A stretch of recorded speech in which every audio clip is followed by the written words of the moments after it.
ஓம் சாந்தி. எல்லோரும் குஷியாக இருக்கிறீங்களா? 16/2/2026 சாக்கார முரளி பாபா சொல்கிறாங்க, இனிமேல் குழந்தைகளே,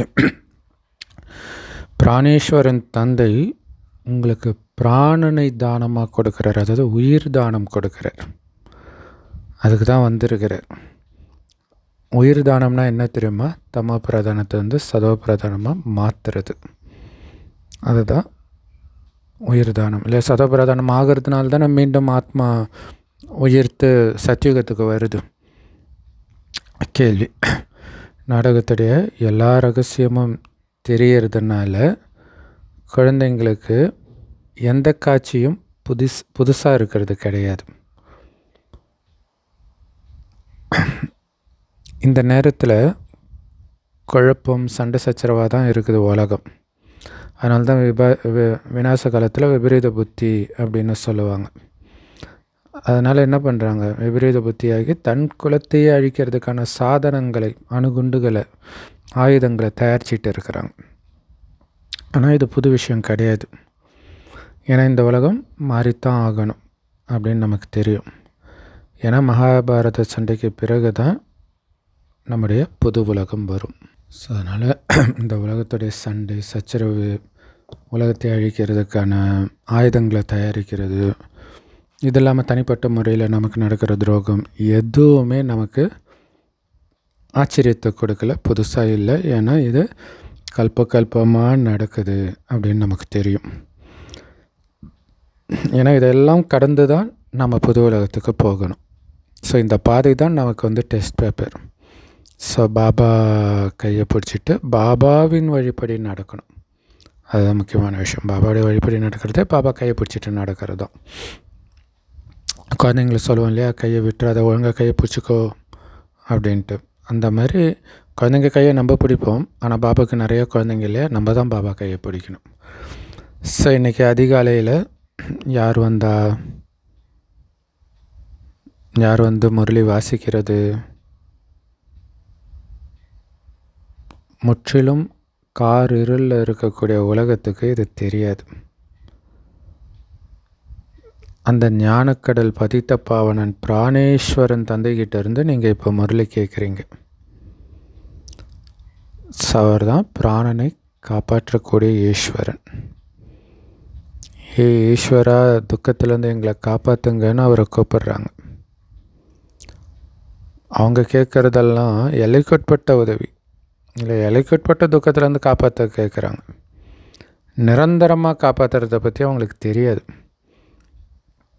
இப்போ இல்லையா, சுகம் நிரம்பிய உலகத்துக்கு போகிறது தான் நிரந்தரமாக இங்கேருந்து காப்பாற்றுறது.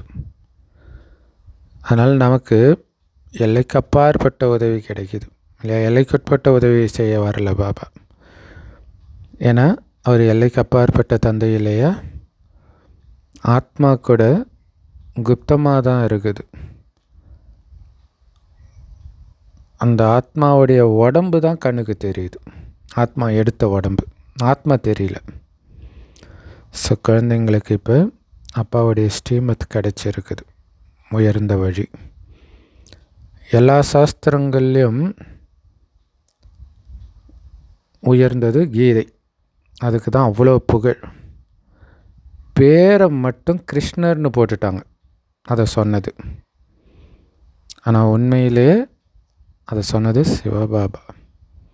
ஸ்ரீமத் பகவானுடைய மகா வாக்கியம் இல்லையா, சிவபகவானுடைய மகா வாக்கியம்னு இப்போ உங்களுக்கு தெரியும்.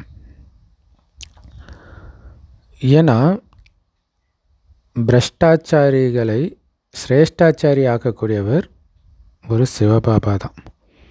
பிரஷ்டாச்சாரினா தாழ்ந்தவர்கள், சிரேஷ்டாச்சாரினா உயர்ந்தவர்கள். ஸோ தாழ்ந்தவர்களை உயர்ந்தவர்கள் ஆக்கக்கூடியவர் ஒரு சிவபாபா தான். அவர் தான் நரனாக இருக்கிற நம்மளை நாராயணனாக மாத்துறார். இதுதான் உண்மையான சத்யநாராயணன் கதை, அமரக்கதை எல்லாமே. இதோட நினைவாக பக்தி மார்க்கத்தில் பொய்யான சத்யநாராயணன் கதை, அமரக்கதை உருவாக்கிட்டாங்க. ஆனால் உண்மையிலே அமரபுரியின் எஜமானனை ஆக்குறது, நரன்லேருந்து நாராயணனை ஆக்குறது எல்லாமே ஒரு பாபா இப்போ பண்ணுறாரு. ரெண்டுமே ஒரே விஷயந்தான். நரன்லேருந்து நாராயணன் ஆக்குறன்னு சொன்னாலும் ஒன்று தான், சொர்க்கத்தின் எஜமானர் ஆக்குறதுனாலும் ஒன்று தான். இப்போ இது மரணலோகம். இதே பாரத பூமி அமரலோகமாக இருந்தது ஒரு காலத்தில். இது யாருக்குமே தெரியல. ஸோ இங்கே தான் அமரனாகிய பாபா பார்வதிக்கு இந்த ஞானத்தை சொன்னார். ஒரு பார்வதி ஒரு திரௌபதி கிடையாது. நிறைய குழந்தைங்க இதை கேட்டாங்க. அத்தனை பேரும் பார்வதி தான், திரௌபதி தான். சிவபாபா இந்த பிரம்மா மூலமாக சொல்கிறார், நான் பிரம்மா மூலமாக இனிமையிலும் இனிமையான குழந்தைங்களுக்கு புரிய வைக்கிறேன் அப்படின்னு பாபா சொல்கிறார். குழந்தைங்க கண்டிப்பாக ஆத்மாபிமானியாக ஆகணும்னு சொல்கிறார். பாபா தான் நம்மளை அப்படி ஆக்க முடியும், அவர் கொடுக்குற ஞானத்தை வைத்து. ஆத்மாவை பற்றிய ஞானமுள்ள மனிதர்கள் ஒருத்தர் கூட கிடையாது உலகத்தில். சிவபாபா தான் வந்து கொடுத்தாகணும். ஸோ ஆத்மாவை பற்றிய ஞானமே இல்லைன்னும் போது பரமாத்மாவுடைய ஞானம் எப்படி இருக்கும் இல்லையா? கடவுள் யார் தெரியுமா? கடவுளை விடுங்க, நீங்கள் யாருன்னு தெரியுமா? உங்களை பற்றியே தெரியலன்னா கடவுளை பற்றி உங்களுக்கு எப்படி தெரியும்னு கேட்கலாம். ஆத்மாக்களாகிய நாம தான் பரமாத்மான்னு சொல்லிடுறாங்க. எவ்வளோ பெரிய தப்பில் இந்த உலகம் மாட்டிக்கிச்சுன்றார். அந்த அளவுக்கு கல்புத்தி ஆயிட்டாங்க. வெளிநாட்டினர் கூட கல்புத்தியில் குறைஞ்சவங்க கிடையாது. அதனால தான் தன்னையே அழிச்சிட்டு முழு உலகத்தையும் அழிக்கக்கூடிய அணுகுண்டை உருவாக்கிட்டு இருக்கிறாங்க. அது கூட அவங்களுக்கு தெரிய மாட்டேங்குது. இதை உருவாக்குறதுனால யாருக்கு என்ன லாபம்? நம்மையும் அழிச்சிட்டு உலகத்தையும் அழிச்சிக்க போகிறோம் அப்படின்னு அவங்க புத்தியில் வரல. இல்லை, யார் அதை பயன்படுத்தினாலும் மற்ற நாடு பார்த்துட்டு கம்முன்னு இருக்காது. அதனால் இந்த நேரத்தில் எதுக்கும் உதவாத புத்தி தான் இருக்குது எல்லாருக்கும். தன்னுடைய அழிவை தானே தேடிக்கிறதுக்கான எல்லா ஏற்பாடும் பண்ணிக்கிறாங்க. ஆனாலும் குழந்தைங்களுக்கு இது புது விஷயம் கிடையாது. நாடகப்படி அவங்க நடிப்பு அப்படி இருக்குதுன்னு நமக்கு தெரியும். ஏன்னா நாடகத்தின் பந்தனத்தில் கட்டுப்பட்டு இருக்கிறாங்க. நம்ம என்ன பண்ண முடியும்? கல்புத்தி இல்லைன்னா இந்த மாதிரி காரியம் செய்வாங்களா? முழு குலத்தையும் இல்லையா, தன்னுடைய மனித குலத்தையும் நாசம் செஞ்சிட்டு இருக்கிறாங்க. ஸோ என்னென்ன பண்ணுறாங்க, எவ்வளோ ஆச்சரியமாக இருக்குது. ஸோ இன்றைக்கி நல்லா இருக்கிறாங்க, நாளைக்கே இராணுவத்தில் கட்டுப்பாடு குறைஞ்சிடுச்சு அப்படின்னா டக்குன்னு ஜனாதிபதியை கொண்டுடுறாங்க. இதில் நிறைய நாடுகளில் அது நடந்திருக்கு. பங்களாதேஷில் இது மாதிரிலாம் நடந்திருக்குது அப்போவே. ஸோ இப்படிப்பட்ட விபரீதங்கள் நடந்தபடி இருக்குது. ஏன்னா யாருக்குமே சகிச்சிக்கிற சக்தி இல்லை இல்லையா? அதுதான் பிரச்சனை. அவன் தப்பு பண்ணுறான் அது ஓகே, ஆனால் அது சகிச்சிக்கிற சக்தி உனக்கு இல்லையே, அதுதான் பிரச்சனை. சக்தி வாய்ந்தவர்களாக இருக்கிறாங்க இல்லையா? இன்றைய உலகத்தில் குழப்பம், சண்டை சச்சரவுகள் அதிகமாக இருக்குது. அப்போ அவங்களுக்கு ஒரு பவர் இருக்குதுன்னா சகிச்சிக்க முடியலன்னா என்ன வேணாலும் பண்ண ஆரம்பிச்சிடுறாங்க. நம்மக்கிட்ட தான் பவர் இருக்குது. நிறைய வல்லரசு நாடுகள் அந்த மாதிரி பண்ணுறத நம்ம பார்த்துக்கிட்டே இருக்கிறோம் இல்லையா? அதனால தான் இன்றைக்கி அவ்வளோ சண்டை சச்சரவு, குழப்பம். அந்த அந்த சக்தியின் மீது அவங்களுக்கு நம்பிக்கை, அந்த பவர் மேலே. எல்லாமே நாட்டிலையும் சரி, வீட்டிலையும் சரி, எல்லா இடத்துலையும் அப்படி தான் நடக்குது. ஸோ நிறைய கல்புத்தியுடையவர்கள் தான் இருக்கிறாங்க. ஸோ விநாச காலத்தில் யாருக்கு தந்தை கிட்ட அன்பான புத்தி இல்லையோ அவர்களுடைய புத்தியை தான் விநாசம், அழிவை தேடி போகிறாங்க அப்படின்னு பாடப்பட்டு இருக்குது. இப்போ இந்த உலகமே மாறணும். மகாபாரத சண்டை அதுக்காக தான் இருக்குது. ஒவ்வொரு கல்பத்திலும் இது நடந்ததுன்னு நமக்கு தெரியும். ஸோ ஒவ்வொரு கல்பத்திலும் இதே மாதிரி மகாபாரத சண்டைக்கு முன்னாடி ராஜயோகத்தை கற்பித்தார். ராஜயோகம் கற்பிக்கிறாருனாலே சண்டை வரப்போகுதுன்னு அர்த்தம். அதான் சங்கு ஊதுறாங்க இல்லையா, அது ஞான சங்கு. ஆனால் அதே சங்கு யுத்தத்துக்கும் ஊதுவாங்க. ஸோ இது யுத்தத்திற்கான சங்காகவும் இருக்குது.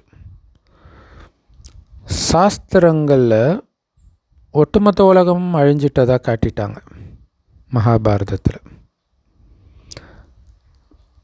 ஆனால் முழு விநாசம்லாம் ஆகாது. ஸோ பிரளயம் எல்லாம் அழிகிற மாதிரிலாம் காட்டியிருக்கிறாங்க. அப்படியெல்லாம் ஆகாது. அப்போ எந்த மனுஷனும் இருக்க மாட்டானே, வெறும் பஞ்சதத்துவம் மட்டும்தான் இருக்கும். அப்படி ஆக முடியாது. அப்படி எல்லாம் அழிஞ்சிட்டாங்கன்னா பிறகு மனிதர்கள் எங்கேருந்து வருவாங்க? அப்படியே குதிப்பாங்களா மேலேருந்து? ஆனால் அவங்க ஸ்ரீகிருஷ்ணரை கால் கட்டவரில் சுப்பிட்டு ஆளிலையில் மிதந்துட்டு வந்தார் கடல்லன்னு காட்டுறாங்க. எப்படிப்பா ஒரு குழந்தை அப்படி வர முடியும்? சாஸ்திரங்கள்லாம் அப்படி எழுதிட்டாங்க, கேட்கவே கேட்காதீங்க.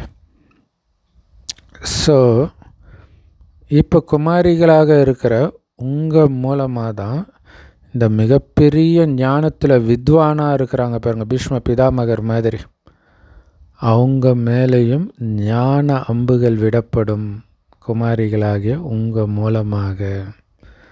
இல்லையா, பாபா குழந்தைங்க சின்ன சின்ன பொண்ணுங்க விடுற அந்த ஞான அம்பில் போய் அவங்க விழுவாங்கன்ற. ஆனால் அதுக்கு தைரியம் வைக்கணுமே இல்லையா, தைரியம் வைக்கணும், வச்சு பேசணும். அது மாதிரி யாருமே வர்றது கிடையாது. ஆனால் வருவாங்க, வராமல் போயிட மாட்டாங்க இல்லையா. சரி, போக போக அந்த மாதிரி பீஷ்ம பிதாமகர் போன்றவர்களும் வருவாங்க. எவ்வளவுக்கு எவ்வளவு நீங்கள் இந்த சேவையில் தீவிரமாக இருக்கிறீங்களோ, பாபாவுடைய அறிமுகத்தை எல்லாருக்கும் கொடுக்குறீங்களோ, அந்த அளவுக்கு உங்களுடைய தாக்கம் அதிகரிக்கும் இல்லையா. சேவையை தீவிரப்படுத்த தாக்கம் அதிகரிக்கும்ன்றார். கண்டிப்பாக தடையும் ஏற்படும். இந்த ஞான யஜ்யத்தில் அசுர சம்பிரதாயத்தவரின் தடைகள் அதிகமாக ஏற்படும்னு பாடப்பட்டு இருக்குது.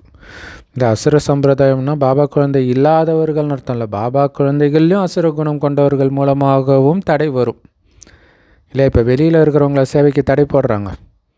ஸோ தடை போட்டாலே அவங்களுக்குள்ள அசுர குணம் இருக்குது, அசுர சம்பிரதாயத்தினர்னு புரிஞ்சிக்க வேண்டியதான்.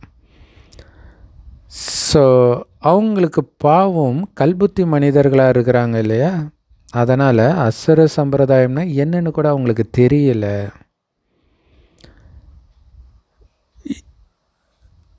ஸோ அஞ்ஞானிகள் சொல்கிறாங்க, இந்த ஞானம் என்னப்பா வித்தியாசமாக இருக்குது, இவங்களோட கற்பனை அப்படிலாம் சொல்கிறாங்க.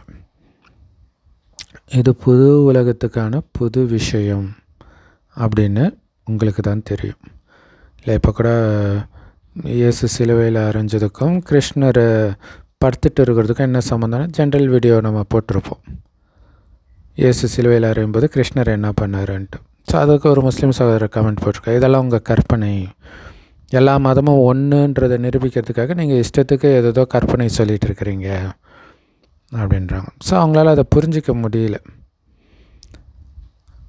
ஸோ இப்படிப்பட்ட ராஜ யோகத்தை உங்களுக்கு கடவுள் தவிர வேறு யாரும் கற்றுக் கொடுக்க முடியாது.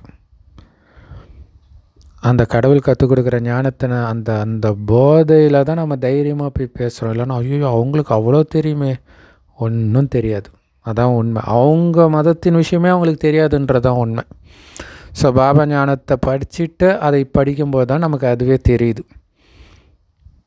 ஞானம் மற்றும் யோகத்தை பாபா தான் கற்றுக் கொடுக்குறார்.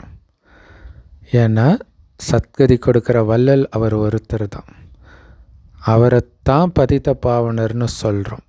அப்போ கண்டிப்பாக பதிதர்களை தூய்மையாக்குறதுக்கான ஞானம் தானே கொடுப்பார், பதிதர்களுக்குத்தானே கொடுப்பார். பதிதர்னா என்ன, தூய்மையற்றவர்களுக்கு. அவர் பேரே பதித்த பாவனர். அப்போ அழுக்காக இருக்கிறவங்கள தூய்மையாக்குற ஞானத்தை அழுக்காக இருக்கிறவங்களுக்கு தானே கொடுப்பார்.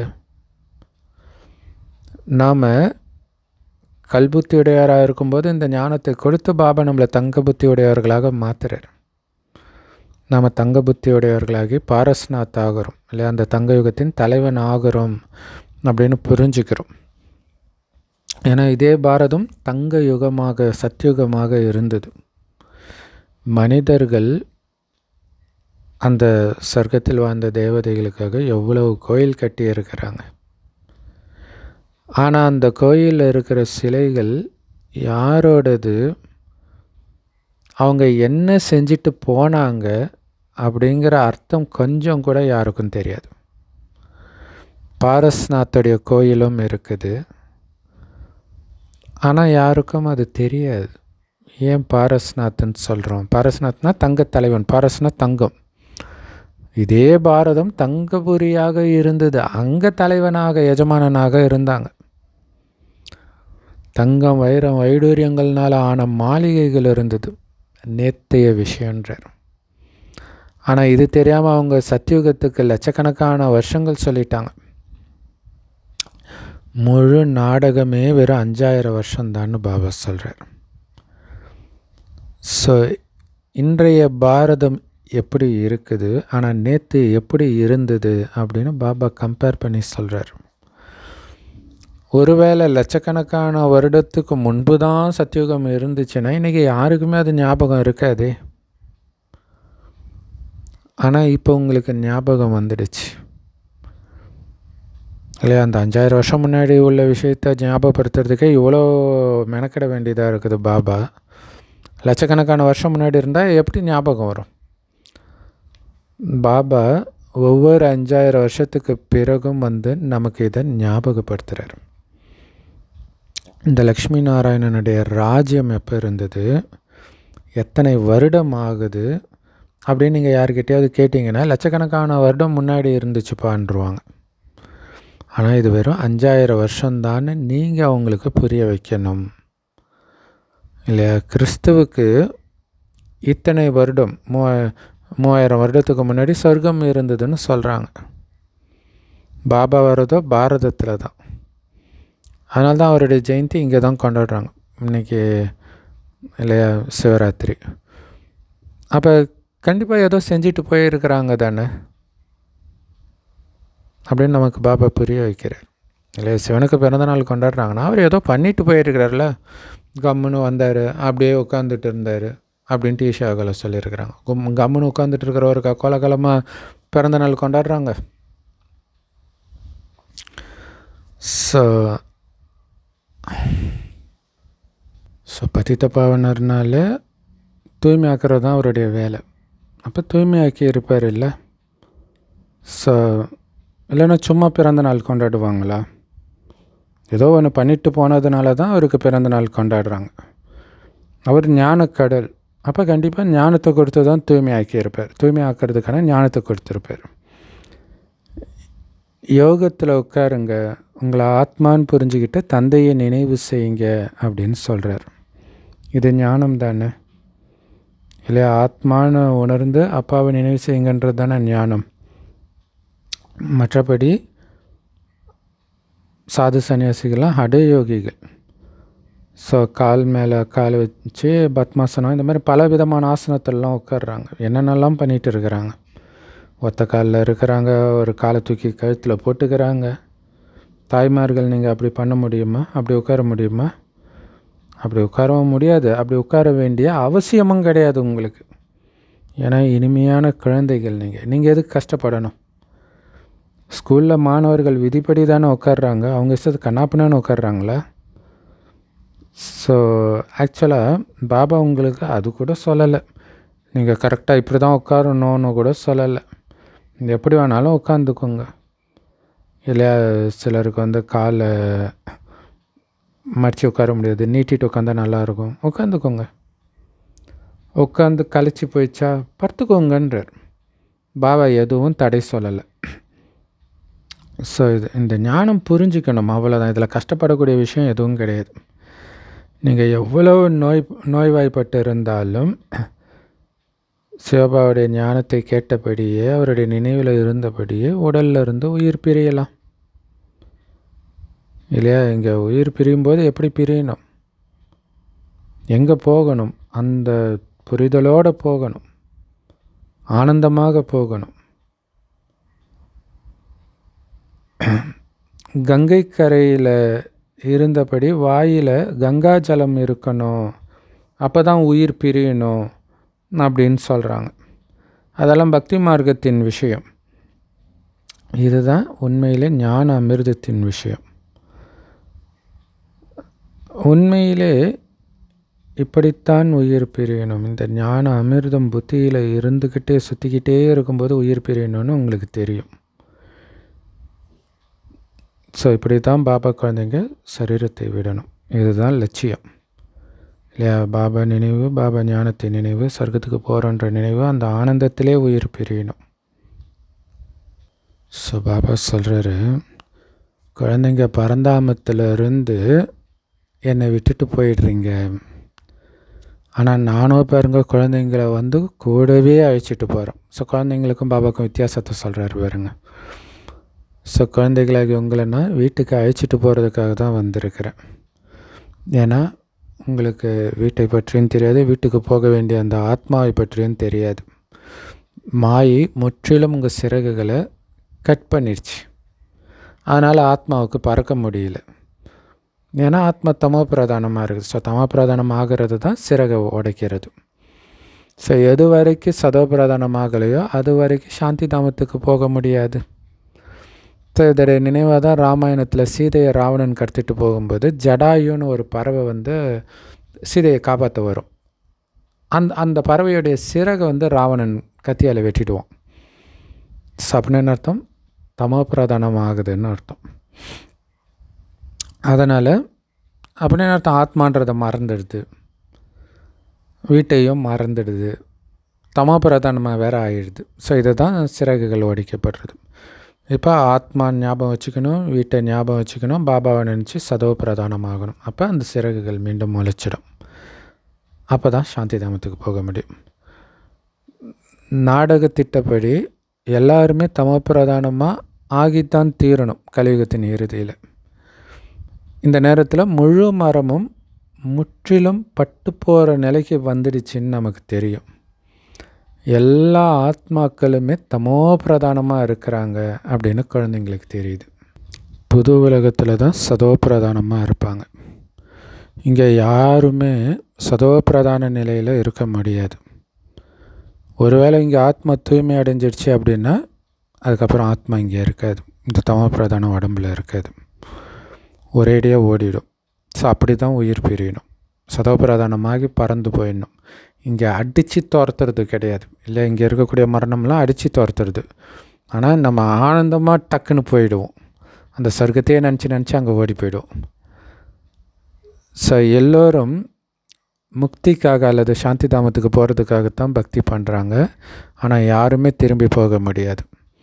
அப்படி சட்டம் கிடையாது. தாரணை செய்கிறதுக்காக பாபா இந்த எல்லா ரகசியங்களையும் புரிய வைக்கிறார். இருந்தாலும் முக்கியமான விஷயம் அப்பாவை நினைவு செய்யணும், ஸ்வதஷ்ண சக்கரதாரி ஆகணுங்கிறது தான். இல்லை, அப்பாவை நினைக்கணும், சக்கரத்தை சுற்றிக்கிட்டே இருக்கணும், இந்த ஞான சக்கரத்தை. விதையை நினைவு செய்கிறதன் மூலம் முழு மரமும் புத்தியில் வந்துடும். ஸோ பாபாவை நினைவு பண்ணாலே அவர் கொடுத்த ஞானமும் ஞாபகம் வந்துடும். ஸோ ஏன்னா இது ஞானத்தில் பாபா நினைவும் இருக்குது, பாபா நினைவில் ஞானமும் இருக்குது. ஸோ அப்படி கலந்து நம்ம நினைவு பண்ணணும்.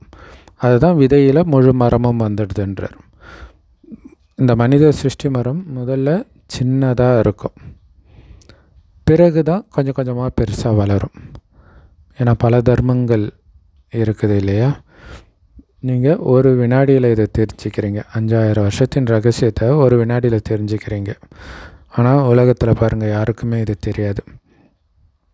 எல்லோருக்கும் ஒரு தந்தையாக இருப்பவர் இந்த மனித சிருஷ்டியின் விதை ரூபமாக இருக்கிற தந்தை. அவர் தான் எல்லோருக்கும் தந்தை, மனித சிருஷ்டியின் விதை ரூபமாக இருக்கிறவர். ஸோ அப்படிப்பட்ட தந்தை எப்படி எங்கும் நிறைந்தவராக இருக்க முடியும்? இது மிகப்பெரிய தப்புன்றார். மனிதர்களை ஒருபோதும் பகவான்னு சொல்ல முடியாது. இல்லை, எல்லாருக்குள்ளேயும் கடவுள் இருக்கிறாருன்னா எப்படி மனிதர்கள்லாம் அப்போ கடவுள் ஆகிட்டாங்களா? இதையும் நீங்கள் புரிய வைக்கிறீங்க. தந்தை குழந்தைங்களுக்கு ரொம்ப ஈஸியாக்கி புரிய வைக்கிறார். பிறகு யாரோட அதிர்ஷ்டத்தில் இருக்குதோ, நிச்சய புத்தி இருக்குதோ, அவங்க கண்டிப்பாக பாபா கிட்டேருந்து ஆஸ்தி அடைவாங்க. ஸோ பாபா என்ன தான் ஈஸியாக்கி புரிய வச்சாலும் யாருக்கு அதிர்ஷ்டம் இருக்குதோ அவங்க தான் புரிஞ்சுக்கிறாங்க. அவங்களுக்கு தான் நிச்சய புத்தி இருக்குது. நிச்சய புத்தி இல்லைன்னா கண்டிப்பாக புரிஞ்சிக்க மாட்டாங்க. அதிர்ஷ்டம் இல்லைன்னா என்ன முயற்சி பண்ணுவாங்க? அப்போ அதிர்ஷ்டத்தில் இல்லைன்னு புரிஞ்சிக்க வேண்டியதுதான். அப்போ அவங்க எதுவும் புரிஞ்சிக்காதவங்களாக தான் இருப்பாங்க. எல்லைக்கு அப்பாற்பட்ட ஆஸ்தியை கொடுக்கறதுக்கு தான் பாபா வந்திருக்கிறாருன்றதில் கூட நிச்சய புத்தி இருக்கிறது கிடையாது. அப்புறம் என்ன பண்ணுறது? இல்லை சொர்க்கத்தை கொடுக்க வராரு, இல்லை ஒரு பிஞ்சு போன செருப்பு இருக்குது, அதை கழட்டிட்டு புது ஷூ போட்டுக்கிடான்னா நீ கொடுப்பேன்னு நான் எப்படி நம்புறது? நான் இதெல்லாம் கழட்ட மாட்டேன்ற மாதிரி இருக்குது. சொர்க்கத்தை வாங்கிக்கோ, இந்த கலியுகத்திலேருந்து புத்தியை நீக்கு அப்படின்னு சொல்லும்பொழுது குழந்தைங்களுடைய ரியாக்ஷன். ஸோ அப்போ எல்லைக்கு அப்பாற்பட்ட ஆஸ்தி கொடுக்க வந்திருக்கிறாருன்றதில் நிச்சய புத்தி இல்லைன்னு தானே அர்த்தம். புதுசாக ஒருத்தர் போய் மெடிக்கல் காலேஜில் உட்காந்தாருன்னா என்ன புரியும்? எதுவும் புரியாது இல்லையா? அந்த மாதிரி இங்கேயும் சில குழந்தைங்க உட்காந்துட்ருக்குறாங்க. இந்த அழிவற்ற ஞானம் அவங்க புத்தியில் உட்கார மாட்டேங்குது. ஏன்னா இந்த ஞானம் ஒன்று புத்திக்குள்ளே போச்சுன்னா அதுக்கப்புறம் அழியாது. இங்கே ராஜ்யம் ஸ்தாபனை ஆகுது இல்லையா? ராஜ்யத்தில் எல்லா விதமானவர்களும் வேணும். வேலைக்காரர்கள், பிரஜைகளுக்கும் வேலைக்காரர்கள் எல்லோரும் தேவையில்லையா? ஸோ அதனால தான் பாபா குழந்தை ஆகியும் அந்த அளவுக்கு நிச்சய புத்தி இல்லாதனால தன்னுடைய குணத்தை மாற்றிக்காதவர்களாக இருக்கிறாங்க. அவங்க கீழான பதவி அடைவாங்க. ஏன்னா இப்படிப்பட்டவர்களும் அங்கே தேவைப்படுறாங்க. ஒரு சிலருக்கோ ரொம்ப நல்லா இந்த ஞானம் புரிஞ்சிடும். ஸோ அவங்களுடைய கருத்துக்களை கூட எழுதுகிறாங்க. போக போக கொஞ்சம் முன்னேற முயற்சி செய்வாங்க. ஆனால் கடைசியில் தான் முயற்சி பண்ணுறாங்கன்னா அப்போ ரொம்ப கஷ்டப்பட்டு முயற்சி பண்ண வேண்டியதாக இருக்கும். ஏன்னா அந்த நேரத்தில் நிறைய கலவரங்கள் நடக்கும். அப்புறம் எப்படி இல்லை, ஒருத்தர் அமைதியாக இருக்கும்போது யோகா பண்ணுறதும் திடீர்னு குடும்பத்தில் பயங்கரமான ஃபைட்டு வருது, அந்த நேரம் யோகா பண்ணுறது எப்படி பண்ண முடியும்? அந்த ஃபைட்டு தான் ஞாபகம் வந்துக்கிட்டு இருக்கும். எப்படி யோகா பண்ணுவீங்க? அப்போ அதுக்கு முன்னாடியே நீங்கள் பலசாலி ஆனால் தான் அந்த ஃபைட்டு நேரத்தில் உங்கள் மனம் அமைதியாக இருக்க முடியும், பாபாவை நினைக்க முடியும். ஸோ நாளுக்கு நாள் மாயின் புயல்கள் அதிகரித்தபடி இருக்கும். ஸோ நிறைய சென்டர் இருக்குது, நிறைய பேர் நல்லா புரிஞ்சுக்குவாங்க. பிரம்மா மூலமாக ஸ்தாபனை அப்படின்னு எழுதப்பட்டு இருக்குது. விநாசத்தையோ எதிரிலே பார்த்துட்ருக்குறீங்க. ஏன்னா விநாசம் கண்டிப்பாக நடந்து தான் ஆகணும். பிறப்பு விகிதம் குறையணும் அப்படின்னு அரசாங்கம் சொல்லுது. ஆனால் என்ன பண்ண முடியும்? மரத்தின் வளர்ச்சியோ அடைஞ்சி தானே ஆகணும். எல்லா ஆத்மாவும் மேலேருந்து கீழே வந்து தானே ஆகணும். பாபா இருக்கிற வரைக்கும் எல்லா ஆத்மாக்களும் இங்கே தான் இருக்கும். திரும்பி போகிற நேரம் வரும்போது அங்கேருந்து ஆத்மாக்கள் வர்றது நின்றுடும் அப்படின்னு அர்த்தம். அங்கே இருக்கிற ஆத்மாக்கள் எல்லாம் இங்கே வந்துடுவாங்க. அதுக்கப்புறம் இங்கேருந்து திரும்பி போக ஆரம்பிப்பாங்க. இப்போ எல்லாருமே வர வேண்டி இருக்குது. ஆனால் இந்த விஷயங்களை யாருமே புரிஞ்சிக்கிறது கிடையாது. புரிஞ்சிக்காமல் இவங்க குடும்ப கட்டுப்பாடு பண்ணி மக்கள் தொகையை குறைக்கலான்னு நினைக்கிறாங்க. அங்கே இருக்கிறவங்க வந்து தானே ஆகணுன்றார். ஸோ இப்போ இருக்கிறது ராவண ராஜ்யமாக இருக்குது. அதனால தான் எங்களுக்கு ராமராஜ்யம் வேணும்னு காந்தி சொல்லிகிட்டு இருந்தார். யாராவது இறந்துட்டாங்கன்னா அவர் சொர்க்கவாசி ஆகிட்டார், சொர்க்கத்துக்கு போயிட்டாருன்றாங்க. அப்போ அதோடைய அர்த்தம் இப்போ நரகமாக இருக்குதுன்னு தானே அர்த்தம். மனிதர்கள் இதை கூட புரிஞ்சிக்கிறது கிடையாது. இன்னொன்று, சொர்க்கவாசி ஆகிட்டாருன்னா அது நல்ல விஷயம் தானே. ஏன்னா அதுக்கு முன்னாடி கண்டிப்பாக நரகவாசியாக இருந்தார். அப்போ அதுக்கு எதுக்கு அழுகுறாங்க இல்லையா? சொர்க்கவாசி ஆனாங்கன்றது சந்தோஷமாக கொண்டாடலாம் செய்யணும். மனிதர்களுடைய தோற்றம் மனுஷன் மாதிரி இருந்தாலும் லட்சணம் எல்லாம் குரங்கு மாதிரி இருக்குது. பதித்த பாவன சீதாராம்னு எல்லோரும் பாடிக்கிட்டே இருக்கிறாங்க. ஆனால் யாருமே நாம் பதித்தமாக இருக்கிறோன்னு புரிஞ்சிக்கிறது கிடையாது. பாவனமாக்குபவர் ஒரு சிவத்தந்தை. அவங்க எல்லோரும் பக்தி மார்க்கத்தின் சீதைகளாக இருக்கிறாங்க. பாபா ஒருத்தர் தான் ராமராக இருக்கிறார் இல்லை. பதித்த பாவன சீதாராம்ன்றது இங்கே சிவபாபாவை குறிக்குது. ஆனால் இதை நேரடியாக சொன்னால் யாருமே ஒத்துக்க மாட்டுறாங்க. ஆனால் ராமனை கூப்பிடுறாங்க. ஸோ இப்போ குழந்தைங்களுக்கு பாபா 3வது கண்ணை கொடுக்குறார். அதனால் உங்களுக்கு இந்த உலகத்தில் இருக்கிற மாதிரி இல்லை, வேறு உலகத்தில் இருக்கிற மாதிரி இருக்குது. ஏன்னா இல்லையா? புத்தியை இங்கேருந்து விலக்கிடுறோம். ஏன்னா 3வது கண்ணை கொடுத்துட்டாரு, அங்கேயே இருங்கன்றார் புத்தியினால். பழைய உலகத்தில் என்னென்னலாம் நடந்துகிட்டு இருக்குது. குழந்தைகளாகிய நீங்கள் எதுவும் புரியாதவர்லேருந்து இப்போ புரிந்தவர்களாக ஆகி இருக்கிறீங்க. ராவணன் உங்களை எந்த அளவுக்கு முட்டாளாக்கிட்டான். இந்த நேரம் எல்லா மனிதர்களுமே தமோ பிரதானமாக இருக்கிறாங்க. அதனால தான் பாபா சதோ பிரதானமாக ஆக்குறார். நீங்கள் உங்களுடைய சேவையும் செய்யுங்க. ஒரு விஷயத்தை மட்டும் ஞாபகமாக வச்சுக்கோங்க. அது என்னது? பாபாவை நினைவு பண்ணணும். இல்லை, சேவை பண்ணிக்கிட்டே பாபாவை நினச்சிக்கிட்டே இருக்கணுன்றது சதா மைண்டில் ஓடிக்கிட்டே இருக்கணும். அதாவது நினைவு இருந்துக்கிட்டே இருக்கணும். அப்போ தான் தமோ பிரதானத்தை சதோ பிரதானமாக முடியும். இல்லையா? மற்றவர்களை சதோ பிரதானம் ஆகிறதுக்கான வழி கொடுத்துட்டு நீங்கள் சதோ பிரதானம் ஆகாமல் இருந்துடக்கூடாது இல்லையா? தமோ பிரதானத்துலேருந்து சதோ பிரதானம் ஆகிறதுக்கான வழியை ஒரு பாபாவை தவிர வேறு யாரும் சொல்ல முடியாது. ஏன்னா எல்லாருடைய ஆன்மீக மருத்துவர் அந்த ஒரு சிவபாபா தான். அவர் தான் ஆத்மாவுக்கு ஞான ஊசி போடுறார். ஏன்னா ஆத்மாக்கள் எல்லாம் தமோ பிரதானமாக இருக்குது. இந்த ஞான ஊசி மூலமாக தான் சதோ பிரதானம் ஆகும். பாபா அழிவற்ற சர்ஜன், இல்லை அழிவற்ற மருத்துவர். ஆத்மாவோ சதோ பிரதான நிலையிலேருந்து தமோ பிரதானம் ஆயிடுச்சு. அதனால் இதுக்கு இப்போ ஊசி போடணும். அதனால் பாபா சொல்கிறாரு, குழந்தைகளே, உங்களை ஆத்மானு புரிஞ்சுக்கிட்டு உங்களுடைய அப்பாவை நினைவு பண்ணுங்க. புத்தியின் தொடர்பை மேலே ஈடுபடுத்துங்க. பரந்தாமத்தில் இங்கே ஈடுபடுத்தக்கூடாது.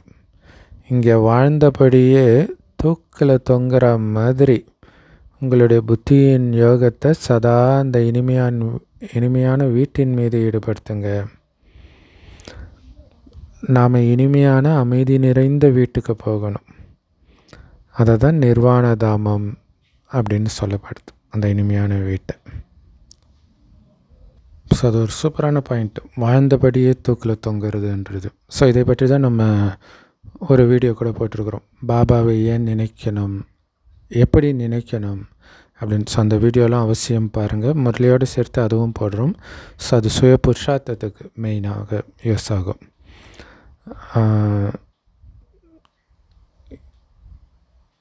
ஸோ அது மெயினாக எல்லோருக்கும் ஷேர் பண்ணுங்கள்.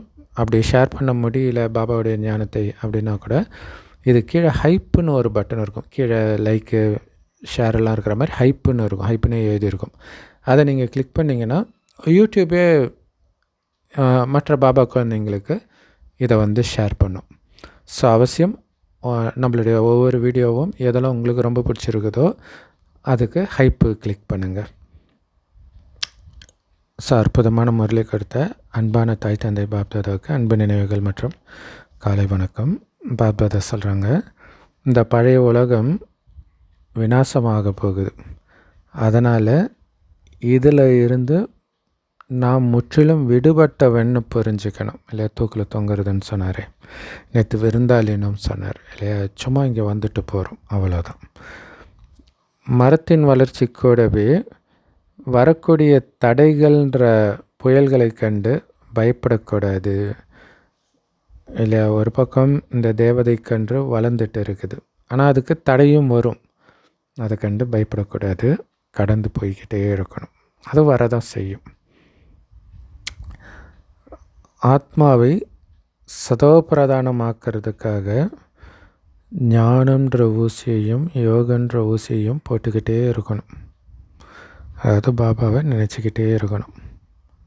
அப்போ தான் ஆத்மா சதோபிரதானமாகும். உங்களுடைய புத்தியின் தொடர்பை அந்த இனிமையான வீட்டின் மீது மட்டும் ஈடுபடுத்தணும். ஸோ அதில் சேவை பண்ணிக்கிட்டே இருந்தாலும் புத்தி பாபாவோட அந்த நினைவில் தொங்கிக்கிட்டே இருக்கணும். ஸோ அந்த நினைவுன்ற தொங்குறது செம பவர்ஃபுல்லான ப்ராக்டிஸ். அதுக்காக தான் பல விதமாக பாபா சொல்கிறார். அது போர் அடிக்கூடாது. வெறும் ஒளிப்புள்ளியாக பார்த்தா டக்குன்னு மறந்து போயிடும். ஸோ அப்போ நினைவுக்கிறதுக்கு என்னென்ன வழியெல்லாம் சொன்னார், தூக்கில் தொங்குறது, இந்த மாதிரிலாம் சிந்தனை பண்ணிக்கிட்டே இருக்கணும். விருந்தாளி அப்படிலாம். வரதானம், முதலில் நீங்கள் எனும் பாடத்தின் மூலம் கிரீடதாரி ஆகக்கூடிய புத்திசாலி ஆகுங்கள். ஸோ இது ஒரு பெரிய ரகசியமான விதி. இது கலியுகத்தை பொறுத்த வரைக்கும் நமக்கு இது தோணாது. நம்ம கம்முன்னு இருந்தால் நம்மளை ஏமாற்றிடுவாங்களே, இல்ச்சவாயன்னு சொல்லுவாங்களே அப்படின்னு தோணும்.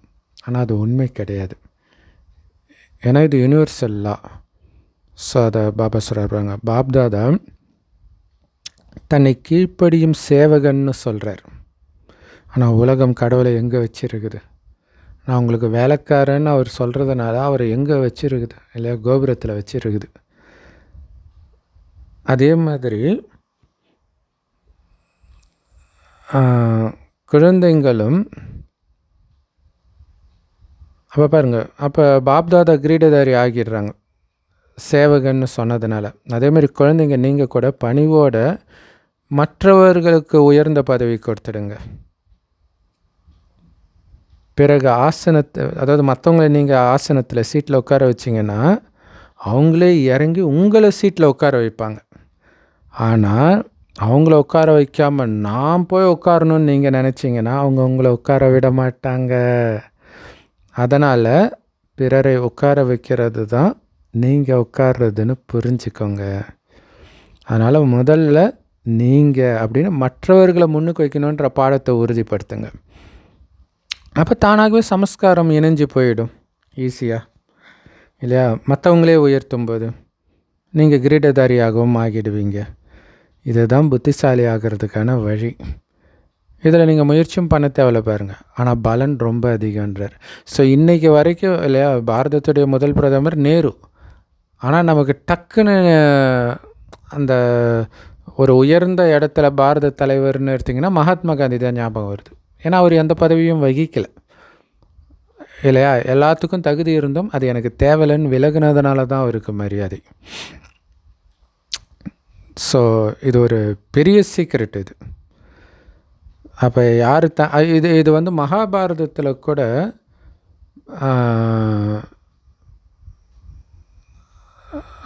கிருஷ்ணருடைய தங்கச்சி சுபத்ரையை வந்து அர்ஜுனன் திருமணம் பண்ணிக்குவார். ஏற்கனவே திரௌபதியோட திருமணம் ஆகி இருக்குது.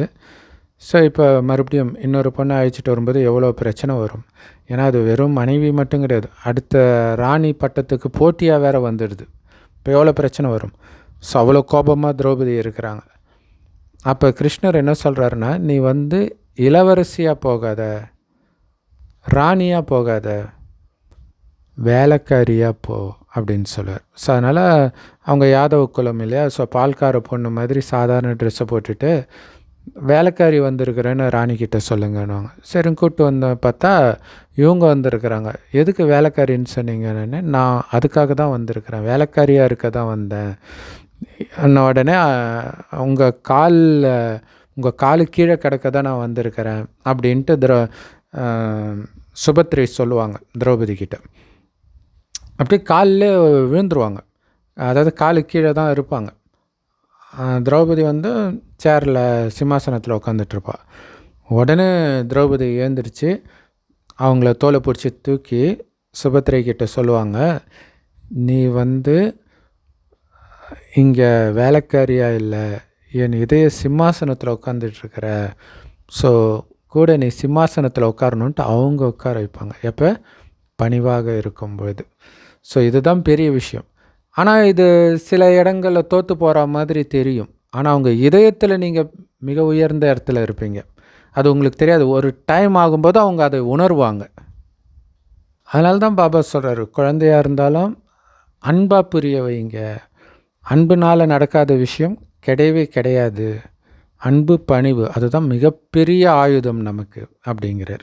ஸோ இப்போ கலியுகத்தில் இதை ஒத்து வருமா அப்படின்னா, இப்போ சமீபமாக நடிகர் விஜய் கட்சி ஆரம்பிச்சிருக்கிறார் இல்லையா, ஏதோ ஒரு கிளிப்பு பார்த்தேன். அதில் வந்து அந்த விஜய்க்கு அடுத்தபடியாக அங்கே புஷி ஆனந்துன்னு இருக்கிறார், அவர் தான் கட்சி தலைவராக இருக்கிறார்.